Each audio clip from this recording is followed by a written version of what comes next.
Hi famous అయిన రాయలసీమ ఉగ్గాని ఎలా చేస్తారో చూసేద్దామా. సో ఫస్ట్ అయితే పచ్చి కొబ్బరి, అల్లం, పచ్చిమిర్చి, సాల్ట్ వేసి గ్రైండ్ చేసి పక్కన పెట్టుకోవాలి. నెక్స్ట్ కడాయి పెట్టి ఆయిల్ వేసి హీట్ అయిపోయాక మినపప్పు, శనగపప్పు, జీలకర్ర, ఆవాలు వేయాలి. జీలకర్ర ఇక్కడ మర్చిపోయాను. సో నెక్స్ట్ వచ్చేసి ఆనియన్స్, కరివేపాకు వేసేసి వేపుకోవాలి. సో ఆనియన్స్ వేగిపోయాక మనం గ్రైండ్ చేసుకున్న పచ్చి కొబ్బరి, అల్లం, పచ్చిమిర్చి పేస్ట్ కూడా వేసేసి నెక్స్ట్ పసుపు కూడా వేసేసి బాగా వేపుకోవాలి పచ్చివాసన పోయే వరకు. మసాలా వేగిపోయాక టొమాటో అండ్ సాల్ట్ వేసేసి మళ్ళీ వేపుకోవాలి.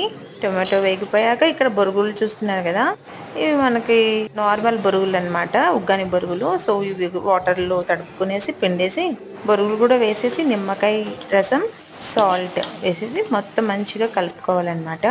టేస్ట్ అయితే చాలా బాగుంటుంది. సో ఫైనల్గా ఏం చేయాలంటే ఇందులో పప్పుల పొడి వేసేసి ఫైనల్గా కలిపేసి సర్వ్ చేసుకోవడమే. మిర్చి బజ్జీ కాంబినేషన్ బెస్ట్ కాంబినేషన్.